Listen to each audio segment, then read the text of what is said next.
It's There we second go. from the right. Yeah. Yes. Mr. Van Bebber, thank you so much for joining me, and welcome to NewsRoom Africa. Firstly, it's such an honor to speak to you. Firstly, because of the contribution that you obviously made to the design of the FNB Stadium, which is an iconic stadium in South African history, not even in South African history, but also in African history. Also one of the 2010 FIFA World Cup venues for that sort of historic event in South African history. I am of the understanding that it was quite an intensive design process to design such a stadium, and of course redesign an iconic ground such as the FNB Stadium.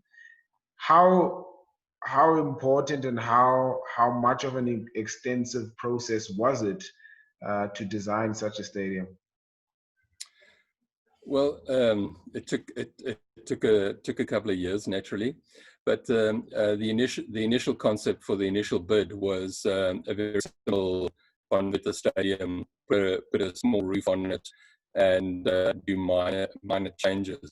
But when the World Cup was awarded to South Africa, there was clearly a need, given the intent to use FNB Stadium or Soccer City as the venue for the opening game as well as for the final. And naturally, because these are huge world events, there was always a desire for that to be a significant piece of architecture, for something that would speak to the nation, would speak to the African continent, would put South Africa and the event on the map. And so we were asked speculatively to consider various ideas of what the stadium could be. We had prepared, I think it was, if my memory serves correctly, 7 different concepts, and eventually, which were prepared for a presentation to Danny Jordan.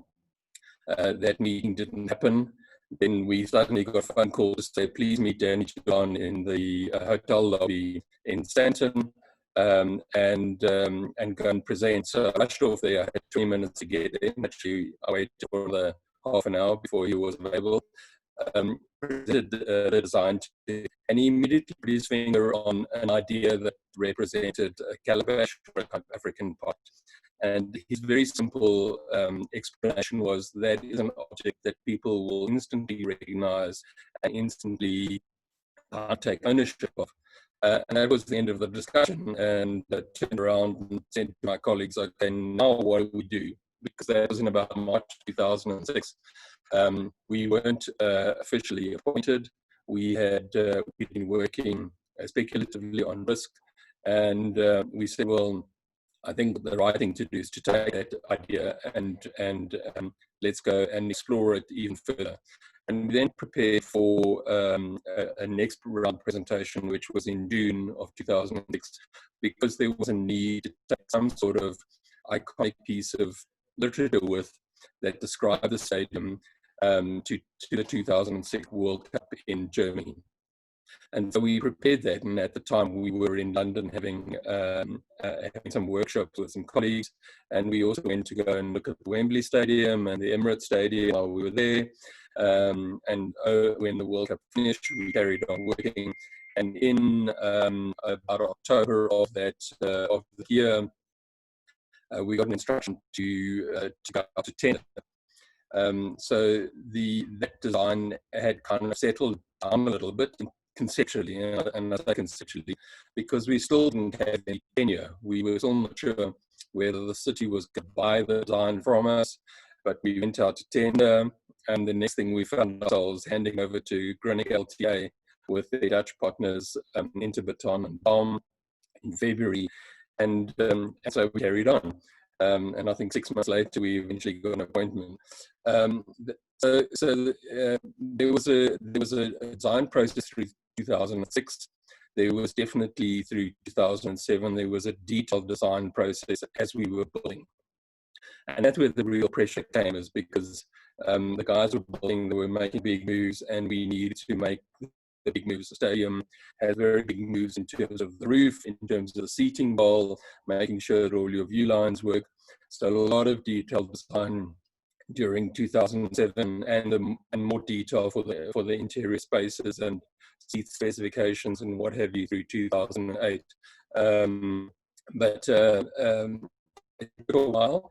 But because there was a choice of an icon that was easily recognizable, it became a very simple idea to sell to many people, and it was easily sold. And I think that was the trick of the idea. And of course, once you have an idea, you have to somehow manifest it.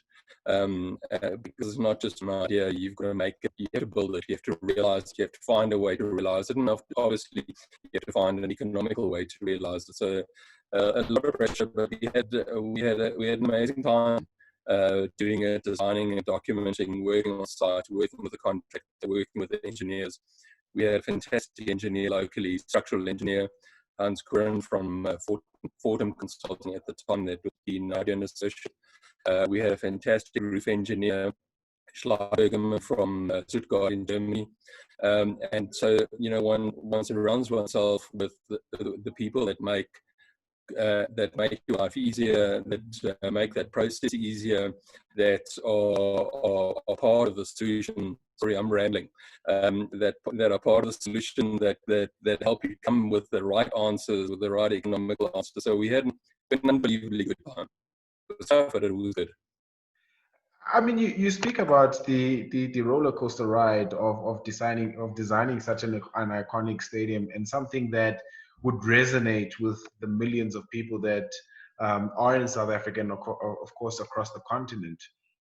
It must have been difficult in terms of watching the whole thing unfold, knowing that at some point, you know, you guys might, you know, sort of get something wrong in the construction phase of the stadium. What were some of the you know, sort of heart-wrenching moments where you thought maybe we didn't quite hit the nail on the head here? I think, I mean, early on, it was quite clear that we hadn't done a stadium before. We had done a few designs before, but we never actually built one. So one thing was very early realization that there was absolutely not enough studying and researching and reading and looking at precedents. We couldn't do enough. So we were very clear that we needed to do a lot of that work. And so, and we did that constantly to make sure to validate our decisions, to check that we were doing the right thing, to check that there were better ways of doing things. We learned, our learning curve was vertical. So that was a kind of, I wouldn't say it was a moment, but it was a realization and understanding we needed to do a lot of thinking and research. Some of the heart-wrenching moments are probably, you know, we were told we needed to, the lower embankment, which was made out of precast seating, was in such bad condition, but we were told to leave it. And it was a point at which we really put together a business case to say we have to change these things. We have to put new seats on. We have to improve the view lines. And eventually we got that approved, because it was critical that we couldn't spend all that money on doing the roof and upgrading and completing the seating bowl, but not doing the embankment seating, which is essentially where most of the fans sit, particularly in local football games from a legacy point of view. So we fought hard for that. I think the other thing is the roof. The very first time the first 40 tons of steel got put onto the roof was one of the kind of heart-wrenching moments, where it was lifted by the crane and it was put there, and we weren't sure if it fitted, but you know, there was some champagne and what have you, and then that was the big moment that the roof started to go on. And the roof was complex because we were only able to put the roof up from the outside. Now, typically, if you design a stadium from scratch, you make sure that your cranes can get onto the field and they can get out when they finish, so that you can do the lift from the outside and from the inside. We needed to bring in the biggest crawler crane that we had ever seen in our lives, a 650-ton crawler crane that could only move forward. It couldn't go backwards. And that menu out of the box, and it was brought in, and it went clockwise around the stadium. And right at the death, there was this little moment where the steel didn't fit, the last truss didn't fit. And there was this frantic call to the engineer in Stuttgart, said, the truss doesn't fit, what's the problem? And his simple question was, what's the temperature? They gave him the answer. He said, wait until the temperature drops by 3 degrees and the truss will fit. So that felt like a heart-racing moment. But a couple of hours later, the truss was in place and it fitted.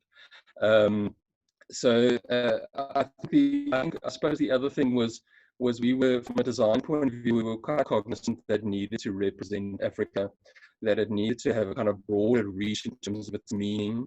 And so the reference to the part and the reference to the other stadiums, the idea that it needs to be inclusive. You know, there are these grey lines in the seats and in the facade, and they are all there for a specific reason, because of the idea that this needed to be a coming together in an inclusive stadium, that we needed to include all the other stadiums that were part of the 2010 World Cup. And it represented part of the story of our journey to getting the World Cup. In Germany, or where the 2006 final was held in Berlin, was part of our story. So there is a 10th line that goes to Berlin, and it recognizes what happened beforehand. As you know, we bid for the 2006. So, you know, getting that story right was also quite critical, that we managed to get that right. From a construction point of view, I suppose the roof was the biggest thing. That crawler crane, as we see photographs, we could have always amazed how big that damn thing was. And that we managed to get it up, and essentially, you know, the stadium was a basket that wants to fall out, and our engineers had real fun trying to make sure that there was a cable that kind of strung all of those columns together and bring it together. So we had some interesting times. There are 12 massive columns that go around the stadium, and they're the size of an average suburban house, the size of those concrete footings. And of course, from a structural point of view, we also knew that we were on an area that had underground tunnels, and was there a possibility of collapse? But, you know, with the due diligence with the engineers, they sorted those things out. And I think the strength, as I said earlier, the strength is in you know, having the right people around the table, and particularly the main contractor, their experience with their partners, the Dutch partners, the structural engineers, and ourselves, were kind of key members of the team to make that thing happen.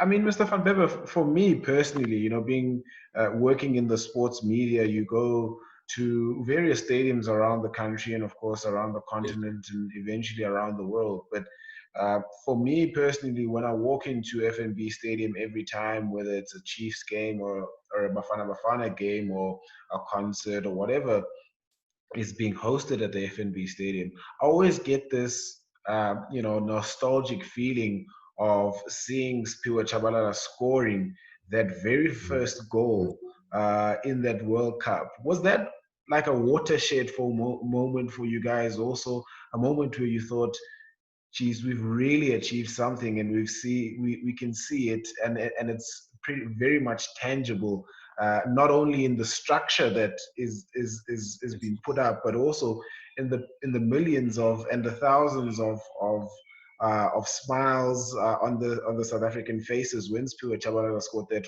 very first goal in the opener of the World Cup. So at that moment, the stadium is irrelevant. And we accept that. That's what it's correct. And I was fortunate enough to be sitting on the embankment seating in the block directly in front of where the five of them, they all started doing their thing when they scored the goal. There was absolute pandemonium in that stadium. There was beer all over the place. It was chaos, absolute chaos, but it was unadulterated excitement. It was absolutely amazing for us to be there.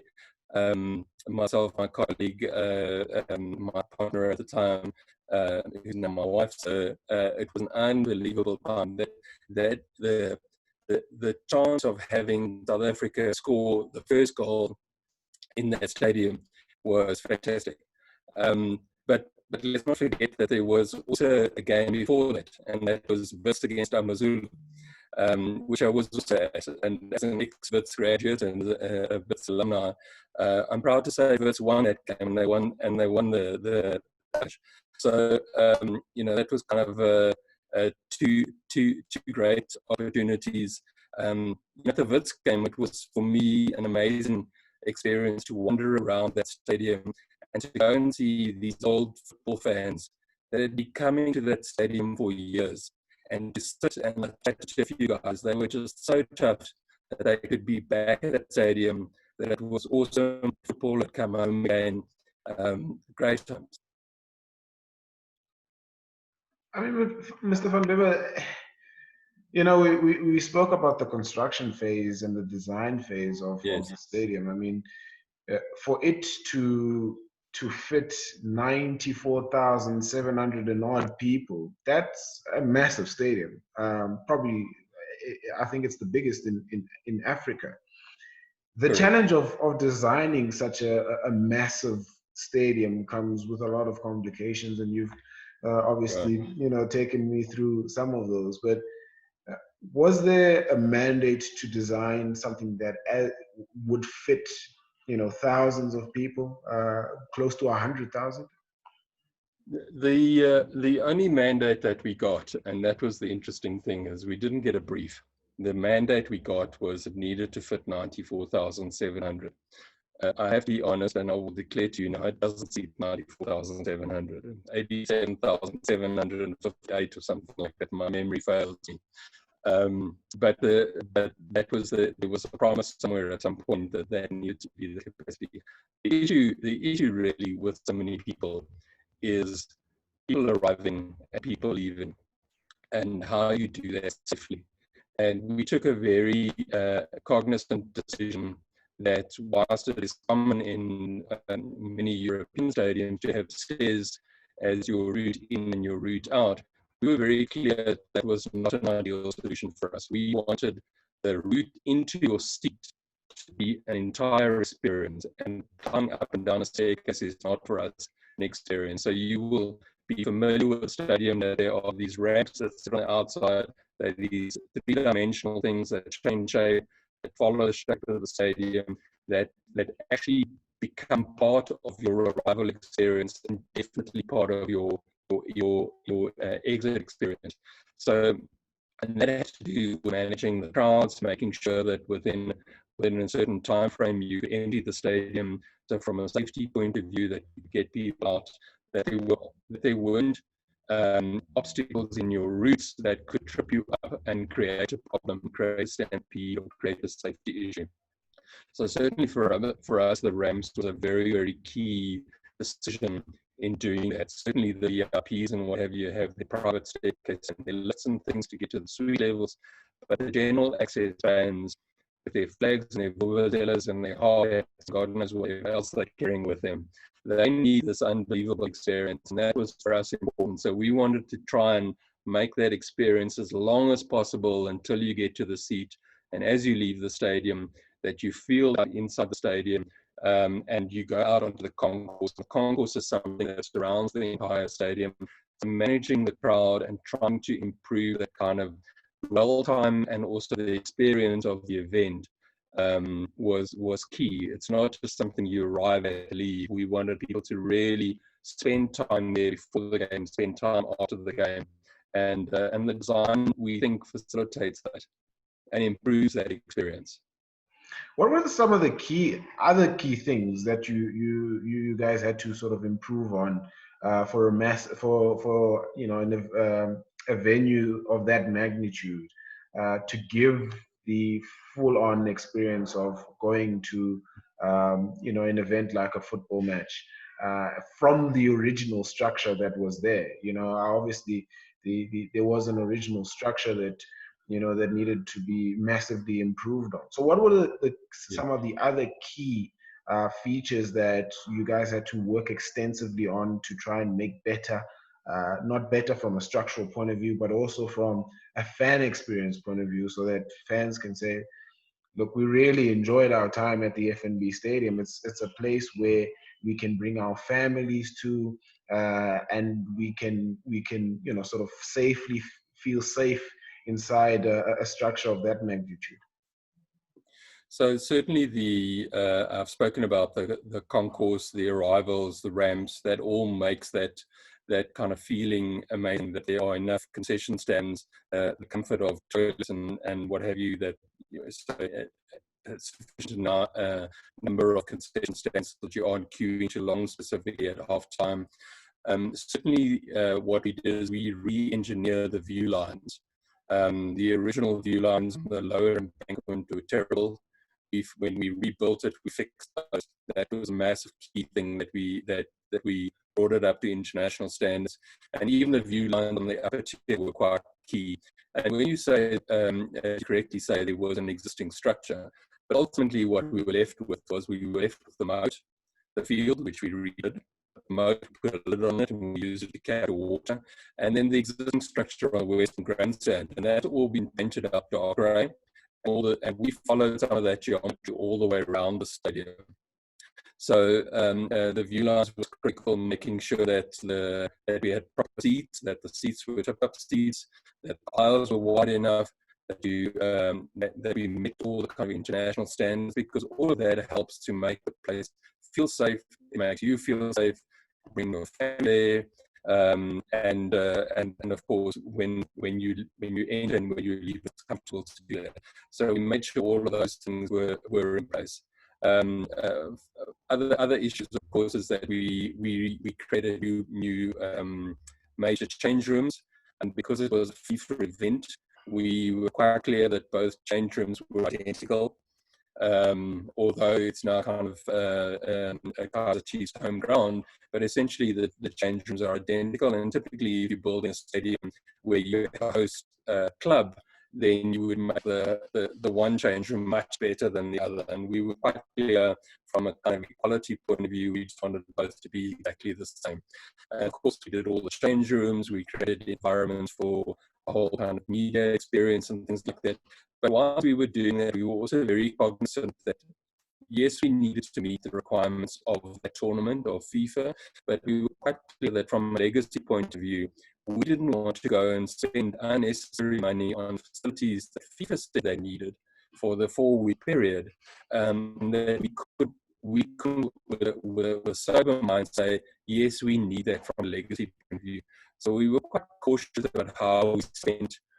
Yes, it was a lot of money, but we didn't go and put in facilities that were unnecessary from a legacy point of view. And in our reporting that we did once a quarter, we always said we see that as an overlay requirement.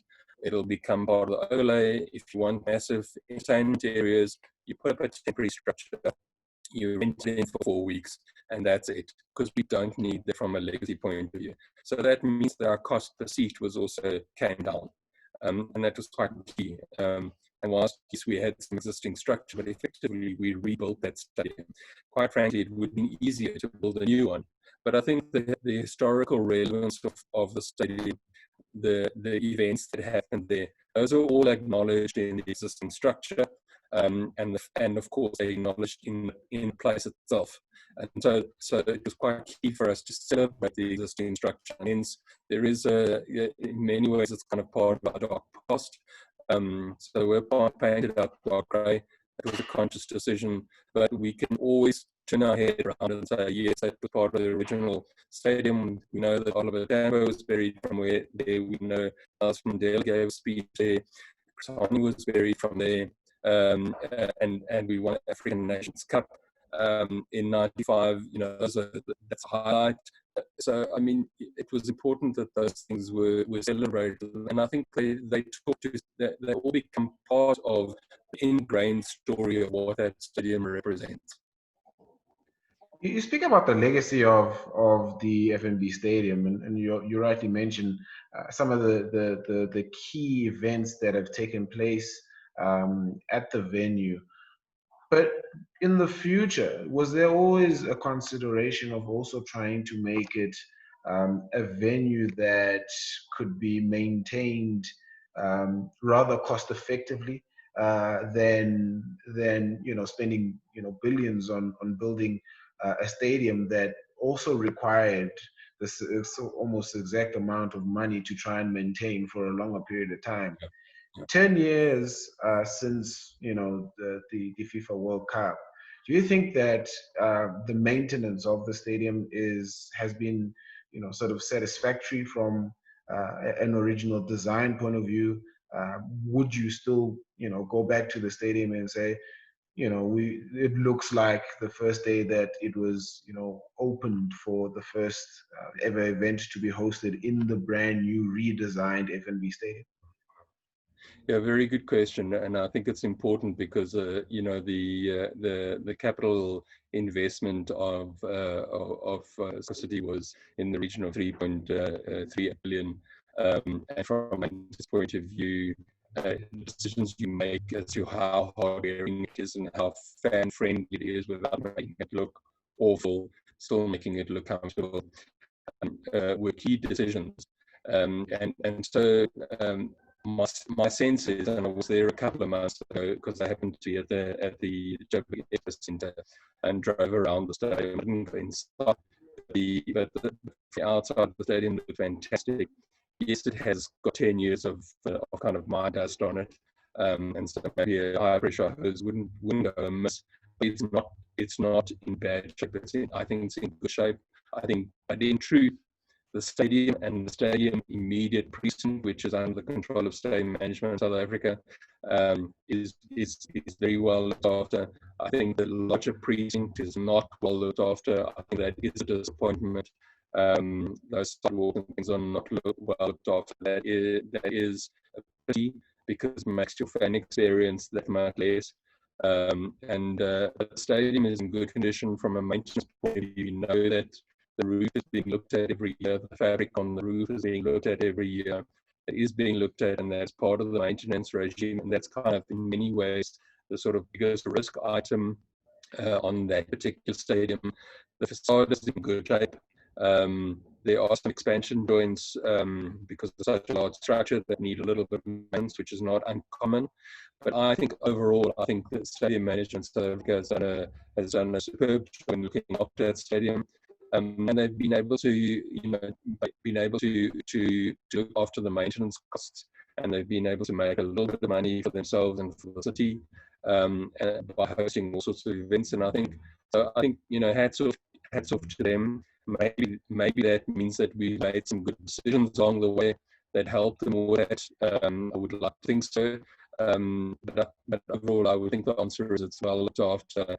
I'd be happy to go back. I would be happy to say to anyone go back there. It's still in good shape, and that's good. That's good to see 10 years down the line. All right, Mr. van Bebber. Enough of all the stressful elements of designing such an iconic stadium. What was the most fun part for you in designing that stadium and seeing it go up and seeing it throughout the years, and of course when Spain lifted that iconic FIFA World Cup trophy at the final against the Netherlands? What was the fun part for you? Yeah, so I just want to pick on that last part. The Spain winning the World Cup was not a fun part because my parents are Dutch. I were definitely rooting for the Netherlands, but truth be told, the Netherlands were the best team until they got to the final, and they decided not to be the best team, which was unfortunate. So South Africa scoring the first goal and the Netherlands lifting the World Cup would be an absolute, and this winning the first game would have kind of been a trifecta for me. But anyway, they didn't win. The fun parts, it's quite tough to pinpoint one, and so we had almost weekly walk-arounds where we were taking the public and clients and interested parties for walk-arounds. Those were really great because it meant we were constantly sharing this unbelievable opportunity with people. Those were really fun. We made some unbelievably good friends with some of the contractors and some of the consultants. They still are good friends of ours. In fact, some of the colleagues from the Dutch side are people that when I go overseas, I go and visit them. One of the guys flew in from an adjacent country to come and have dinner with us. Those are the kind of friendships that were made. Unfortunately, Mike Moody, who was contract director from Granica LTA, he's passed away, and that's quite sad. He was a great friend and a great ally. Some of the fun parts, of course, were the very first time that we flew to Italy, where the steel was made, and we got, myself and my colleague went to stand on the first piece of steel, and it was this ginormous piece of steel that was standing in a yard, and that was like a highlight. We were standing there, it was bitterly cold. When we went to go and look at the facade mock-ups in Austria, it was also, those were great trips. We worked hard, but there were great trips. We met fantastic people. Those were the fun parts. We had a separate office, the consulting, the architectural side. We had a separate office to our main office, which was across the courtyard. We kind of built a little family there. We had this unbelievable time. We worked exceptionally hard. My little red Mini was parked in the basement before anybody arrived, and it was the last one to leave.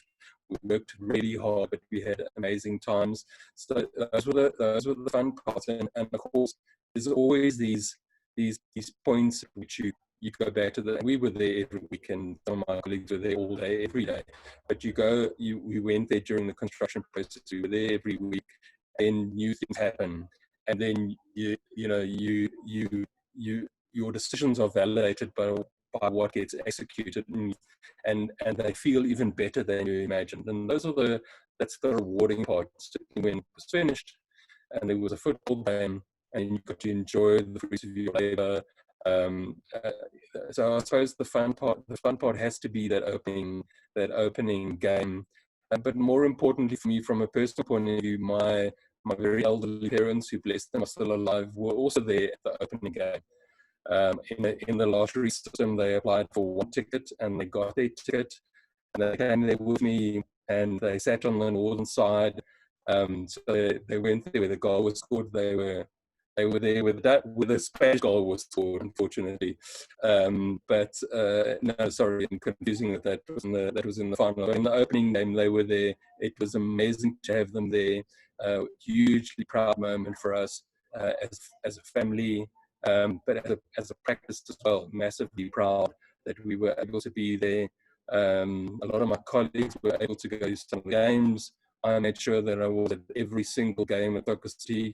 I managed to get the ticket. And there we were, rooting as proud South Africans, as model citizens. We were there rooting for Ghana when they were being cheated out of a spot, and I think it was the semi-finals, cheated out of a spot by Uruguay. Who will ever forget that? How that 90,000 people plus the millions outside the stadium were just going mad for Ghana. They were amazing. They were absolutely amazing. So, and I think that talks to what that whole World Cup was about, and also what the stadium was about, is that people came together. There was no violence. There was no hooliganism. There were fans from opposing teams amongst each other. There weren't these blocks fans that were up against each other and having street fights, as one so often hears about other events. And that just didn't take place. And I don't know what that was. It was just an unbelievable time for us, for the country. Everyone that experienced that, and we talk fondly of those great times and the memories that we have, and of course, kind of sense of hope that was in the country, and certainly at the moment we feel quite kind of down, and people are suffering, and business are going under.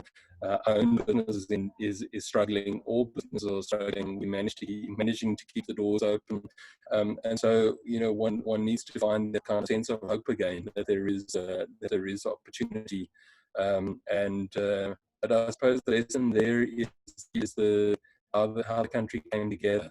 It was such a great time, such an amazing time. And as long as I live, we will always fondly remember how amazing it was. Not just the event, but the vibe. The vibe in the streets, wherever you went, the vibe was just fantastic. Mr. Van Bebber, I cannot thank you enough for chatting and An obviously absolute pleasure to relive.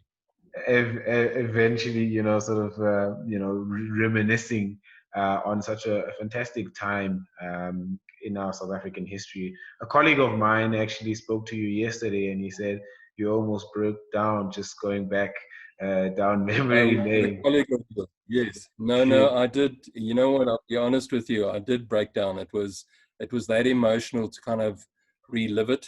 24 hours later, I'm a little bit more composed, but and particularly because of my parents that were there. So and I can't thank him enough, and yourself as well, to allow us to kind of talk about this thing again. Because it was such a good time. It was certainly a highlight for ourselves as individuals, as the practice, and for the country, of course, more importantly for the country. So yeah, definitely emotional. And whilst I felt very awkward about being emotional about it, that's the kind of, that's how deep those emotions go, how much that whole journey, the journey of getting it built, the journey before the fact that we managed to get there, hugely important. And you cannot undo that. That's it's part of my life. I can't undo it, and I'm happy to relive it with as many people that want to relive it. And so I thank you for the opportunity, for being able to have this conversation. It's been a real treat. Thank you. Thank you so much, Mr. Van Bebber. I hope that everything works out. I know it's a very difficult time in our Yes. global community, and of course, businesses, as you mentioned, are going under. And I hope that everything works out very much in your best interest. And I'll keep well. And thank you so much for contributing to such an iconic time in our South African history. It's been our pleasure, and a pleasure to reminisce with you. Thank you. Have an awesome day. Thank you, Mr. Van Weber. I'm going to, I'm Thank going you. to, I'm going to